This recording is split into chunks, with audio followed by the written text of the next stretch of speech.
Hi hello నమస్తే. నేను శిల్ప. మనతో ఉన్నారు లైఫ్ కోచ్ శారదా గారు. నమస్తే మేడం. నమస్తే. మనం ఆలోచించే ఆలోచనలే మన జీవితాన్ని మారుస్తూ ఉంటాయి అనేసి అందరూ అంటారు. అది నిజమేనా?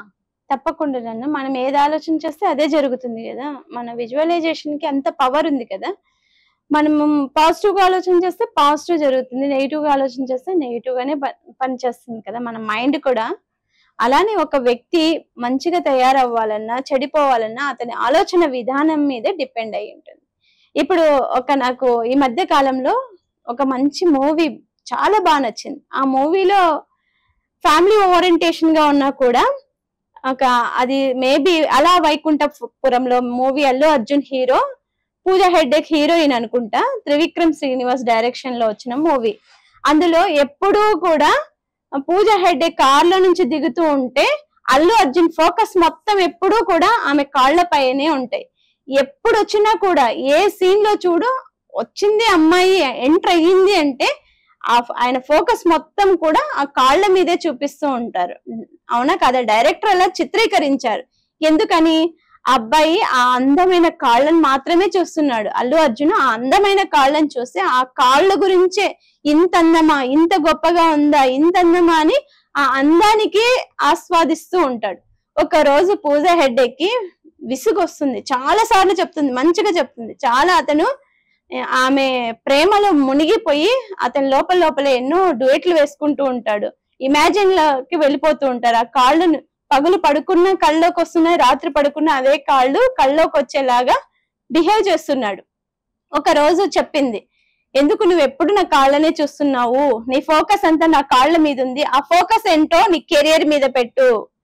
నువ్వు డ్రైవర్ స్థాయి నుంచి ఇంకా పెద్ద స్థాయికి వెళ్ళగలుగుతావు. నీ ఫోకస్ మొత్తం నా కాళ్ళ నుంచి తీసేస్తే నీ ఫోకస్ ఏంటో నీకు తెలుస్తుంది. ఎప్పుడు నీ కళ్ళు కింద నా కాళ్ళనే చూస్తున్నాయి, స్ట్రైట్ గా నా పైన నా వైపు చూడు. నీ విజన్ ఏదో నువ్వు సెట్ చేసుకో, నీ గోల్ ఏంటో నువ్వు సెట్ చేసుకో, అది నీకు కనిపిస్తుంది అని అతని కాళ్ళ వైపు వెళ్తున్నటువంటి కంటి దృష్టిని, పర్సీవ్నెస్ ని తల మీద బుక్కు పెట్టి ఇప్పుడు చూడు నీకేం కనిపిస్తుంది అంటే నీ కళ్ళు కనిపిస్తున్నాయి అంట కదా. ఇలా పైన చూడు, కళ్ళు కనిపిస్తుంది. నాకు కళ్ళలో ఏం కనిపిస్తుంది అంటే కాన్ఫిడెన్స్ కనిపిస్తుంది. ఆ కాన్ఫిడెన్సే నీ గోల్. ఇప్పటి నుంచి నువ్వు ఎప్పుడు నాతో మాట్లాడాలన్నా కళ్ళలో కళ్ళు పెట్టి చూసే మాట్లాడాలి. నువ్వు నా కాళ్ళు వైపు చూసి మాట్లాడుకోండి. ఎప్పుడైతే ఒక మనిషి కళ్ళలో కళ్ళు పెట్టి చూస్తారో వాళ్ళలో కాన్ఫిడెన్స్ లెవెల్ అనేది డెవలప్ అవుతుంది, బిల్డ్ అవుతుంది. చాలా మంది చూడు కాన్ఫిడెంట్ గా కళ్ళలో కళ్ళు పెట్టి చూసి మాట్లాడలేరు. ఇలా చూసో పక్కన చూసే మాట్లాడతారు. అంటే వాళ్ళకి కాన్ఫిడెన్స్ లెవెల్స్ తక్కువగా ఉంటాయి. ఆ ఒక చిన్న సినిమా ద్వారా ఒక మోటివేషన్ ఎలా అనిపించింది మనకి? మన గోల్ అనేది ఎప్పుడు కాళ్ల వైపు, అందం వైపు పరిగెత్తుతూ ఉంటే మన ఆలోచనలు కూడా దాని చుట్టూనే పరిగెత్తుతూ ఉంటాయి. అదే మనం ఒక గోల్ ని సెట్ చేసుకున్నాము, మనం ఇలా కావాలి, ఇది సాధించాలి అని మనం ఒక గోల్ సెట్ చేసుకున్నాం అనుకో, ఖచ్చితంగా మనం గొప్ప వాళ్ళు అవ్వటానికి అయితే 100% ఉంది. మన ఆలోచన విధానమే కదా మనం మార్చుకోవాల్సింది. మన ఆలోచన విధానం ఎప్పుడైతే మనం మార్చుకుంటామో మన గోల్, అంబిషన్ అనేది ఈజీగా మనము సెట్ చేసుకోవచ్చు. అలా కాకుండా ఈ రోజు మనం వీటిని చూసుకుంటూ టైం పాస్ చేసుకుంటుంటే ఇంకొక 10 సంవత్సరాలు కాదు, 20 సంవత్సరాలు కాదు, 30 సంవత్సరాలు కాదు, 50 సంవత్సరాలు అయినా కూడా అలానే గడిపేయచ్చు. ఒకటి విజువలైజేషన్ కి ఎంత పవర్ ఉంది అనేది ఒక చిన్న నాకు జరిగిన ఎగ్జాంపుల్ లోనే నేను మీకు వివరిస్తాను. నేను ఇదే సీజన్ లో సంక్రాంతి హాలిడేస్ లో ఊరు వెళ్ళాను. నా ఇంటి గృహప్రవేశానికి పిలవటానికి ఊరు వెళ్ళాను. నాకంటే మా మరిదికి ఫస్ట్ మ్యారేజ్ అయింది.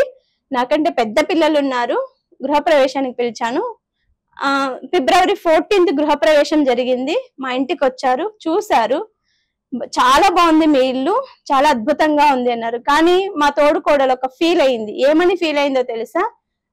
అక్క, మాకంటే మీరు లేట్ గా మ్యారేజ్ చేసుకున్నారు, 5 years, కానీ మాకంటే ఫస్ట్ ఇల్లు కట్టేశారు.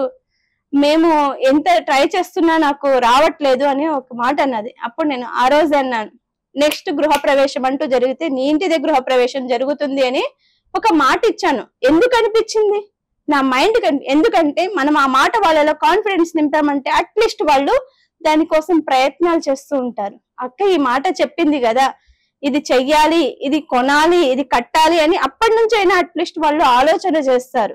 ఆ ఆలోచన అనేది ఈ రోజు ఇదే మంత్ 31st కి ఇల్లు గృహప్రవేశం జరుగుతుంది. అంటే విజువలైజేషన్ కి, ఒక ఆలోచనకి ఎంత శక్తి ఉందనేది మనకి తెలుస్తుంది కదా, అవునా కాదు? దానివల్ల మనకి మంచి జరుగుతుంది కదా. ఒక మనిషిలో పాజిటివిటీ, వాళ్ళు లో అయిపోతున్నారు, మేము కట్టలేకపోతున్నాము, మీరు కట్టుకున్నారని ఆమె అన్నప్పుడు నేను ఈగోగా ఫీల్ అవుతుంది అని భావించవచ్చు. కానీ అది కాదు, ఆమె బాధ నాకు అర్థమైంది కాబట్టి ఆ ఇల్లు కట్టుకోవటానికి ప్లాన్ చెప్పాను. ఈ ప్లాన్ వేసుకో, ఈ విధంగా వేసుకో, ఇన్ని రోజులు, ఇప్పుడు పాప పెద్దగా అయిపోయింది, రేపు పెళ్లి ఖర్చులు వస్తాయి, నీ ఈ టైంలో ఇవి సెట్ అయిపోయావు అనుకో, నీకంటూ ఇబ్బంది ఉండదు. కరెక్ట్ గా టైంలో కరెక్ట్ గా సెట్ అవ్వాలి. ఏ టైంలో ఇల్లు కట్టుకోవాలో ఆ టైంలో ఇల్లు కట్టుకోవాలి. ఏ టైంలో నువ్వు పెళ్లి చేయాలో పెళ్లి చేయాలి, లేకపోతే ఎడ్యుకేషన్ కోసం కూడా ఖర్చు పెట్టాల్సి ఉంటుంది. ఒక ప్రాపర్ ప్లాన్ లేకోకుండా తిన్నాము ఉన్నాము అక్క ఇల్లు కట్టింది ఇలా అనుకుంటే మాత్రము అది ఎప్పటికైనా ఇంకో 10 సంవత్సరాలైనా నువ్వు ఇలానే ఉంటావు. నువ్వు ఆలోచన చేసుకో, ఇప్పటి నుంచి నువ్వు ప్లాన్ చేసుకో, నువ్వు ఇల్లు కట్టుకుంటావు అని చెప్పాను. ఖచ్చితంగా 1 year అయింది, 1 year 3 months అయింది. కరెక్ట్ గా 1 year 3 months కి ఇల్లు లేసింది. అంటే ఒక మాటకు ఉన్నటువంటి పవరు, ఒక ఆలోచనకు ఉన్నటువంటి పవరు ఎంతవరకు కరెక్ట్ అవుతుంది అనే దానికి ఇది ఒక చిన్న బెస్ట్ ఎగ్జాంపుల్ అనిపించింది. అంతే కదా, మరి ఎవరికైనా కూడు గూడు గుడ్డ కోసమే మనం ప్రతి పని చేస్తూ ఉంటాం. ఒక విజువలైజేషన్ కి మనం ఒక గోల్ అనుకున్నాము అనుకుంటే ఆ గోల్ కోసమే పనిచేస్తాం. అవును, టార్గెట్ ఇది అనుకున్నప్పుడు మనం ఖర్చు తగ్గించుకుంటాం, అవునా కాదా? టార్గెట్ ముందు కనిపిస్తున్నప్పుడు మనం దాని గురించి ఎక్కువ థింక్ చేస్తున్నాం. అదే టార్గెట్ కనిపించలేదు అనుకో, వచ్చిన డబ్బు వచ్చినట్టే, ఈ రోజు సినిమాకి ఖర్చు పెడతాం, రేపు సికార్ ఖర్చు పెడతాం, ఇంకో రోజు ఇంకో డ్రెస్, ఇలా డబ్బులన్నీ అయిపోతూ ఉంటాయి. అదే మనం ఒక టార్గెట్ తీసుకొని ఒక ఇల్లు కట్టుకోవాలన్నా, లేకపోతే ఒక బిజినెస్ చేయాలన్నా, లేకపోతే ఒక ఉన్నతమైన ఆలోచన చేయాలన్నా, మనము ఒక ప్లాన్ ఉంది అనుకోండి, మనం ఏదైతే అనుకుంటామో అదే ఖచ్చితంగా మనకు కోరిక రూపంలో నెరవేరిపోతుంది అనేది నా ఆలోచన. చూశారు కదండి, మన ఆలోచనలే మన జీవితాన్ని మారుస్తాయి అంటారు. దానికి ఒక మంచి నిదర్శనం కూడా చూపించారు మేడం గారు. మనం ఎలా థింక్ చేయాలి, ఎలా ముందుకు వెళ్ళాలి, మన గోల్స్ ఎలా ఉండాలి అనేసి మనకు ఒక మంచి సమాచారం అందించారు. Thank you so much madam. అలానే కింద స్క్రోల్ అవుతున్న నెంబర్ కి కాల్ చేయండి. మీకు ఎలాంటి డౌట్స్ వచ్చినా కానీ ఆ నెంబర్ కి కాల్ చేసి మీ ప్రాబ్లం ఏంటో చెప్పండి, ఆ ప్రాబ్లం కి సొల్యూషన్ చెప్తారు. Thank you so much everyone. Subscribe my channel.